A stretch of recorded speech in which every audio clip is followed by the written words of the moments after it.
एक लड़की ने इतना गया था। कहा जाता था कि अगर वह कभी दोबारा दुनिया में लौट आई तो तबाही मच जाएगी, लेकिन कोई नहीं जानता था कि करीब 5000 साल बाद उसकी कब्र फिर से धरती के नीचे से बाहर निकाली जाएगी। जैसे हेलीकॉप्टर रेगिस्तान के ऊपर आगे बढ़ रहा था, अचानक आसमान का रंग बदलने लगा। कुछ ही पलों में एक विशाल रेत का तूफान उनकी तरफ बढ़ता दिखाई दिया। सभी घबरा गए। उन्हें मजबूरन उस ताबूत को एक बड़े ट्रांसपोर्ट विमान में शिफ्ट करना पड़ा ताकि वे सुरक्षित तरीके से बेस तक पहुंच सकें। लेकिन असली डर तो अब शुरू होगा। किसी तरह विमान ने उड़ान भर ली।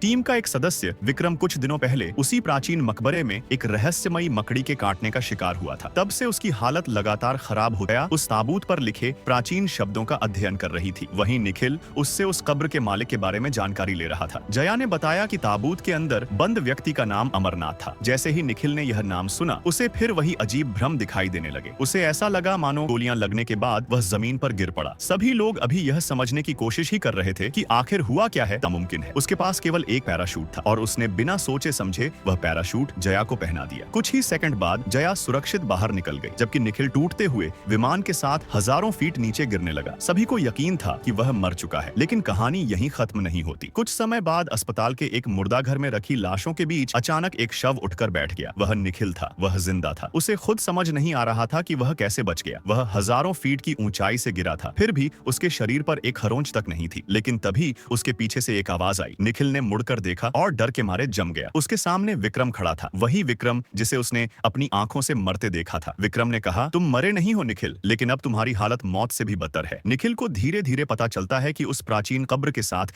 एक ऐसा श्राप जुड़ा हुआ है जो मौत को भी हरा सकता है। और सबसे डरावनी बात यह थी कि उस श्राप ने अब उसे अपना अगला शिकार चुन लिया था। उधर दुर्घटना वाली जगह पर खोज टीम पहुंचती है। उन्हें कोई जीवित इंसान नहीं मिलता, लेकिन टूटी हुई पत्थर की कब्र जरूर मिलती है। और उसी कब्र के अंदर से एक सूखा हुआ प्राचीन शव बाहर निकलता है। वह थी मुनिया, वह राजकुमारी जिसे हजारों साल पहले श्राप देकर जिंदा दफना दिया गया था। जैसे ही दो खोजकर्मी उसके करीब पहुंचे, उसने उनकी जीवन शक्ति चूस ली। कुछ ही सेकंड में दोनों लाश बन गए और मुनिया का सूखा शरीर फिर से जीवित होने लगा। अब वह वापस आ चुकी थी। उसका मानव दुनिया में जन्म ले सकेगी। लेकिन क्या निखिल इस भयानक श्राप से बच पाएगा? क्या मुनिया सच में दोबारा जीवित हो जाएगी? और आखिर हजारों साल पहले ऐसा कौन सा पाप हुआ था जिसकी सजा आज भी दुनिया भुगत रही है? इन सवालों के जवाब कहानी के आगे के हिस्से में मिलेंगे।